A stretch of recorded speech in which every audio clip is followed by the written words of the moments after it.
7월 18일 금요일 금요 기도회에 참여하신 여러분을 축복합니다. 오늘 본문의 말씀은 로마서 9장 6절로 13절 말씀 가운데 하나님의 약속과 선택의 원리라는 제목으로 하나님의 말씀을 선포하고자 합니다. 오늘 본문의 말씀으로 로마서 9장 6절로 13절 말씀 제가 받도록 봉독하겠습니다. 로마서 9장 6절로 13절 말씀입니다. 그러나 하나님의 말씀이 폐하여진 것 같지 않도다. 이스라엘에게서 난 그들이 다 이스라엘이 아니요 또한 아브라함의 씨가 다 그의 자녀가 아니라 오직 이삭으로부터 난 자라야 내 씨라 불리리라 하셨으니 곧 육신의 자녀가 하나님의 자녀가 아니요 오직 약속의 자녀가 씨로 여기심을 받느니라. 약속의 말씀은 이것이니 명년 이때에 내가 이르리니 사라에게 아들이 있으리라 하심이라. 그뿐 아니라 또한 리브가가 우리 조상 이삭 한 사람으로 말미암아 임신하였는데 그 자식들이 아직 나지도 아니하고 무슨 선이나 악을 행하지 아니한 때에 택하심을 따라 되는 하나님의 뜻이 행위로 말미암지 않고 오직 부르시는 이로 말미암아 서게 하려 하사 리브가에게 이르시되 큰 자가 어린 자를 섬기리라 하셨나니 기록된 바 내가 야곱은 사랑하고 에서는 미워하였다 하심과 같으니라. 아멘. 로마서 9장은 하나님의 주권적인 선택과 이스라엘의 구원을 다루고 있습니다. 사도 바울은 동족 이스라엘에 대한 깊은 슬픔을 표현하며 이스라엘이 하나님의 특별한 언약과 율법을 받은 민족임을 강조하고 있죠. 그러나 하나님의 약속은 육신적 혈통에 의존하지 않으며 이삭과 야곱처럼 선택된 자를 통해 이루어진다는 것입니다. 또한 사도 바울은 하나님의 절대적 주권을 들어 어떤 이들을 긍휼히 여기고 다른 이들을 완악하게 하심을 설명하고 있습니다. 이방인들은 믿음으로 의에 이르렀으나 이스라엘은 율법에 매달려 믿음을 놓쳤다고 지적하며 그리스도가 의의 완성임을 밝히고 있는 거죠. 오늘 본문의 말씀을 통해 하나님의 말씀을 상고해 보고자 합니다.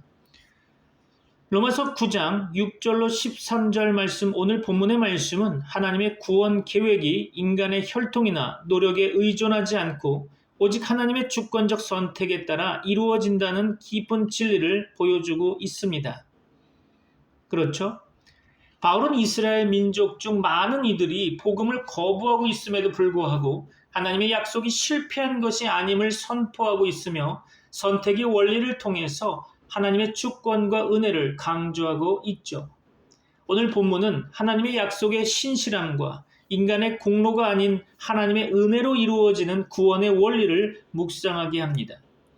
오늘 본문 6절 말씀 가운데 첫 번째로 살펴볼 것은 하나님의 약속은 실패하지 않았다는 것입니다. 오늘 본문의 말씀 6절 말씀을 이해를 돕기 위해서 새번역 성경으로 다시 한번 보도록 하겠습니다. 그러나 하나님의 약속의 말씀이 패했다고는 할 수 없습니다. 이스라엘에게서 태어난 사람이라고 해서 다 이스라엘 사람이 아니고, 그렇죠.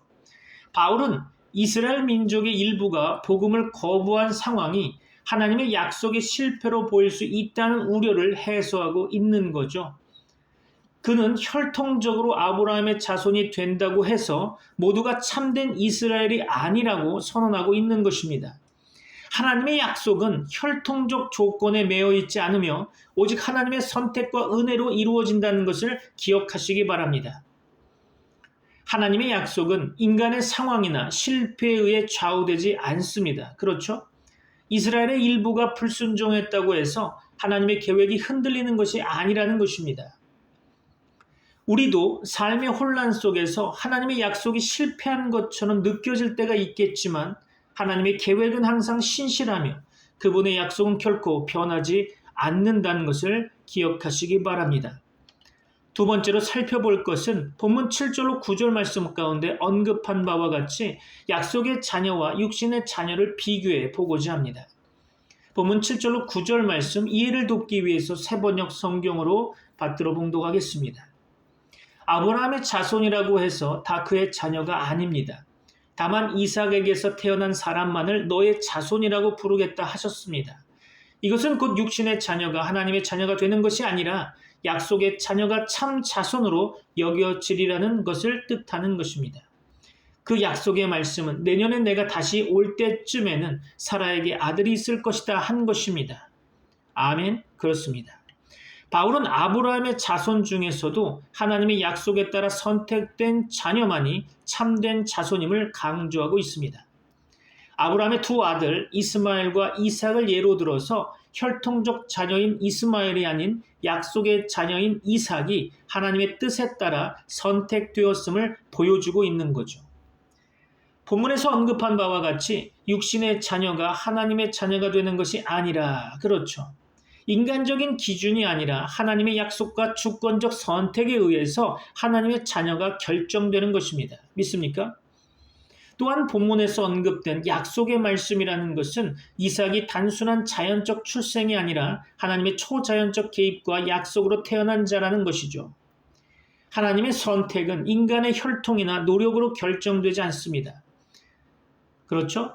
약속이 하나님께서 하신 그 약속 기억하셔야 되죠. 이삭이 하나님의 약속으로 태어난 것처럼 우리의 구원도 전적으로 하나님의 은혜에 근거한 것입니다. 맞습니까? 우리는 하나님의 약속 안에서 선택받은 자로서 그분의 주권과 은혜에 감사해야 할 것입니다. 우리의 신앙은 인간의 조건이 아니라 하나님의 신실함에 뿌리를 두고 있는 거죠. 그렇죠? 세 번째로 살펴볼 것은 선택의 원리를 통한 하나님의 주권을 보고자 합니다.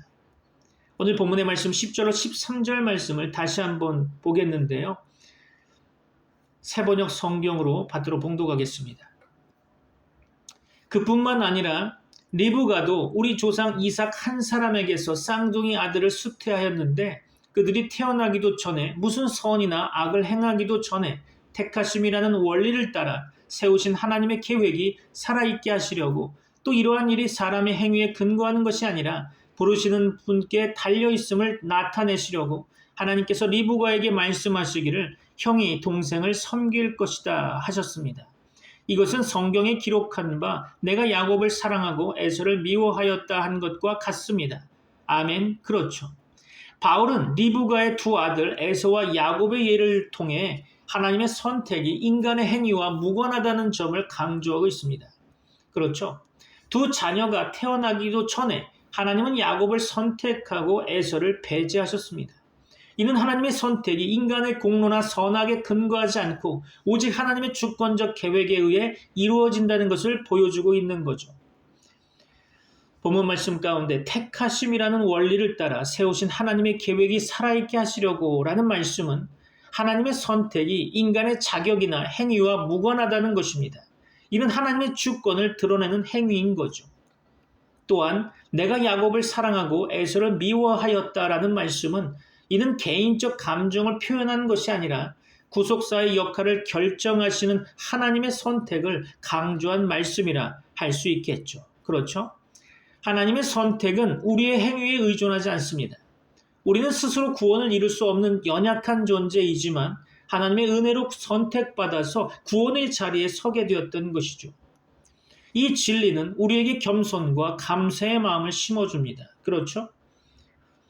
또한 하나님의 주권적 선택은 그분의 의로움과 선하심 안에서 이루어진다는 사실을 신뢰해야 할 것입니다.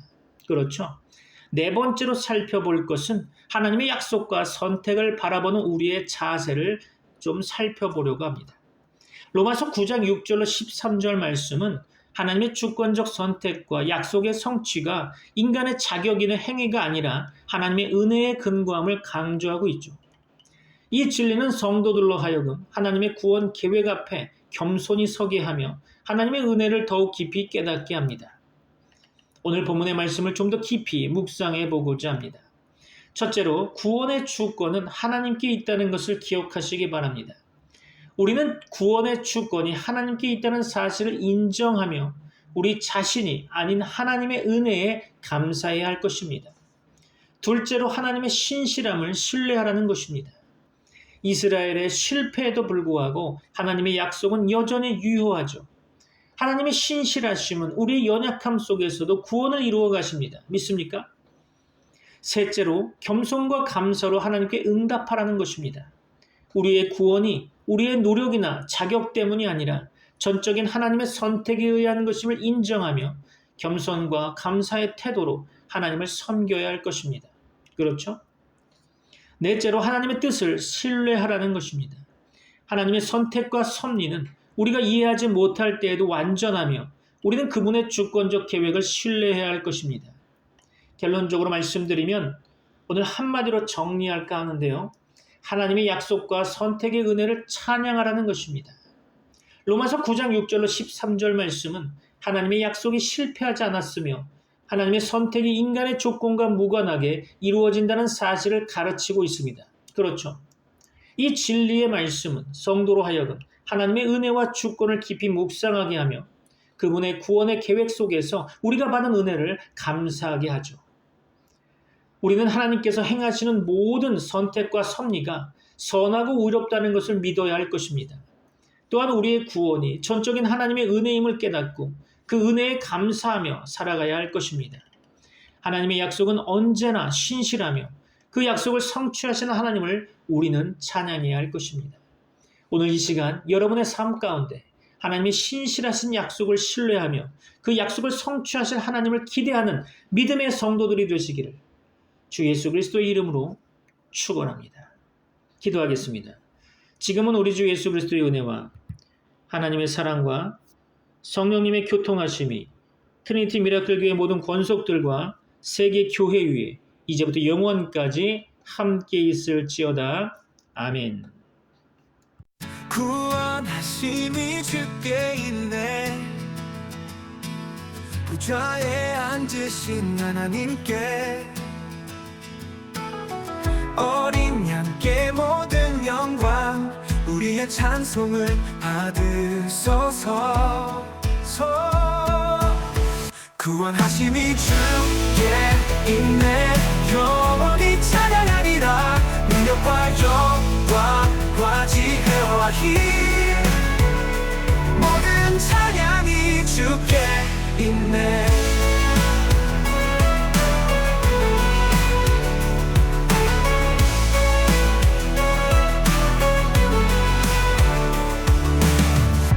천사들이 엎드리며 보좌 앞에 경배하네. 주님께 감사드리며 모든 찬송 올리네. 구원하심이 주께 있네. 보좌에 앉으신 하나님께 어린 양께 모든 영광 우리의 찬송을 받으소서. 구원하심이 주께 있네. 영원히 찬양하리라. 능력과 영광과 지혜와 힘 모든 찬양이 주께 있네. 천사들이 엎드리며 보좌 앞에 경배하네. 주님께 감사드리며 모든 찬양이 주님을 높여 찬양하네. 구원하심이 주께 있네. 영원히 찬양하리라. 능력과 영광과 지혜와 힘